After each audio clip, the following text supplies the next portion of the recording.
Well, what kind of man would use his best friend's wife? I've asked myself this question hundreds of times in the last week, and he was still in my head when I drove up to Zach's house. I parked and grabbed my gym bag from the seat. Julia was waiting for me and opened the door before I could ring the bell. "You're very punctual, Mike," Julia smiled as she escorted me into the house. "I would have been here 6 days ago if I could have used you then." Julia always gave the impression of a real lady, standing above rude speech and cheeky behavior. I wondered if I had pushed her too hard. I noticed her frown slightly. Then the cloud disappeared as quickly as it appeared. "I'm sure Zach would have been upset if you tried that a week ago, Mike. You know, we had to wait until he went on a business trip for the weekend. And until I send the children to my mother," she added. "Mike, do you want to have a drink or a snack first?" Julia asked, trying to pull away. "Yes, I'll have a beer, Julia. I've been waiting so long to feel your girls in my arms that I'm just going to enjoy the moment." I laughed. I reluctantly lowered my hand. "Then hurry up, girl." Did she hesitate for even a second? It was hard to say for sure, but I thought I noticed a short hesitation. I knew from experience that Julia hated being ordered around. She returned to the room with 2 long-stemmed glasses of some kind. She smiled and handed me one. "What the hell is this?" I demanded an answer. "It's definitely not a beer or a cold one, for that matter." "No, it's champagne," Julia corrected. "I thought it would be nice to start our relationship with a toast. You've always wanted me, and today your dream will come true."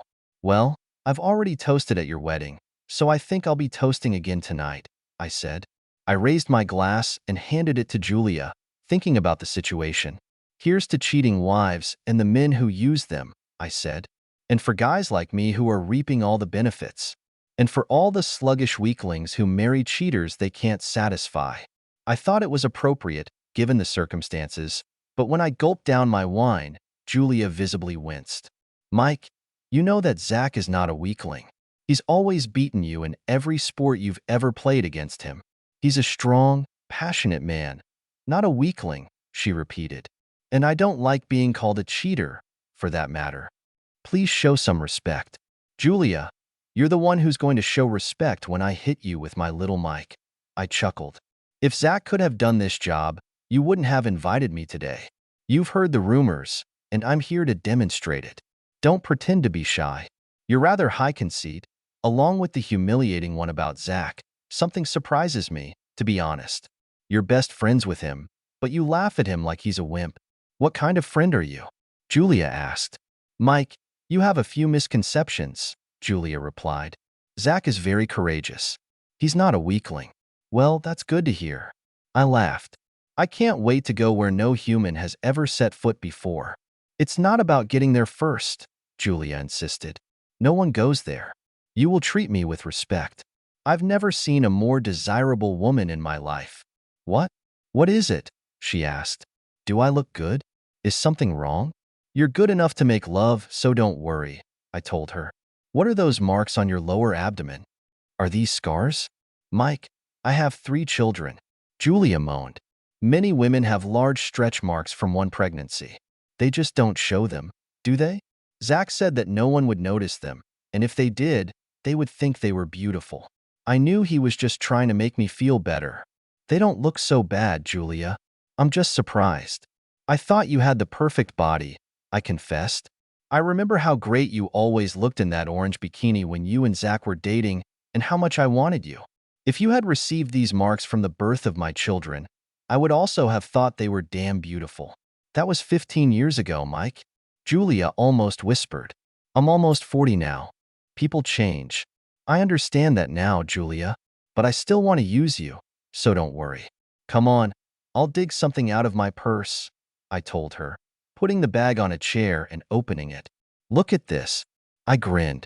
Julia just shook her head, so I turned around to get my next surprise out of my bag. Julia seemed to have lost the ability to speak as I took items out of my magic bag. "And I really like it, Julia. Believe me," I grinned. "Mike, you can't be that dumb." Julia snapped. I reached into my bag and pulled out a gun. Julia gasped when she realized what I was holding in my hand. It's a .44 Magnum, and Dirty Harry claimed it was the most powerful gun in the world. I don't know if this is still true, or if it was ever true. But be sure, this toy will make a hole in Zach big enough to drag a cat through it. Are you crazy? I don't want Zach to get shot. I love him. For God's sake, he's your best friend. What's the matter with you? Julia screamed, and foam bubbled on her lips. Julia, if you loved that stupid bastard, you wouldn't have invited me here today. I grinned. You crazy bastard. Put the gun away before I call the police. In fact, get out of here, or I'll call the police. Does this mean that I won't score my hat trick today? I asked innocently. Maybe tomorrow? Julia was pulling on her clothes and screaming. I'll tell Zach what you said about him and me. He'll beat the shit out of you. At that moment, we both heard the garage door opener purr, fulfilling its function.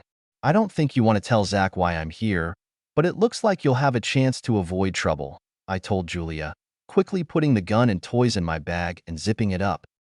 Why don't you go get my beer and act like a loving wife? When Zach came in the side door, I was sipping a beer, and Julia ran up and jumped into his arms. Zach, I'm so glad to see you, she screamed. Mike came to visit. He didn't know you were going away this weekend. How did you end up at home? There was some kind of computer glitch at the airport, and nothing will fly until midnight.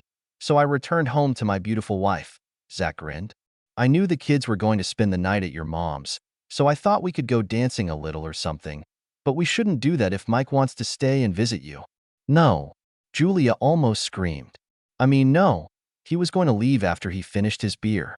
I'll pack up and we'll go. You don't mind, do you, Mike? Do you want me to go and show Zach how a real man dances with a woman so that she blows her mind? I teased her. No, Mike, I don't want to, Julia said decisively. I want to spend a romantic night with my husband. Okay? I take the hint, Julia. I'll chat with Zach while you pack and leave when you come downstairs, I suggested. This seemed to satisfy Julia, and she turned and headed up the stairs. Zach just sat there and waited for Julia to close the bedroom door. Why did you bring that damn gun? What is it? He asked softly. You scared her to death. I thought it would be very nice, Zach. Now she thinks about how close she was to the irreparable. She thinks she's very lucky. She would never think about getting lost again, I assured him. And did you have to take off all her clothes, you pathetic bastard? Zach chuckled. It was so hard for me to hide and keep quiet during this whole charade. And this reference to the sluggish weakling was also unnecessary. Again, this was all part of a necessary lesson. When she came to me a couple of weeks ago, I realized that she was having a midlife crisis. You're lucky she was stupid enough to try to resolve it with me instead of some guy. Probably because that's how it usually happens, brother. I'm just lucky to have a friend like you, Zach smiled. You're welcome, Zach. It was so hard for me to tell her that they were down. You pathetic bastard.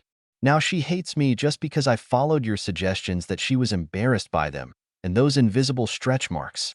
I didn't see any scars. I took a bullet for you, Zach. Just remember that.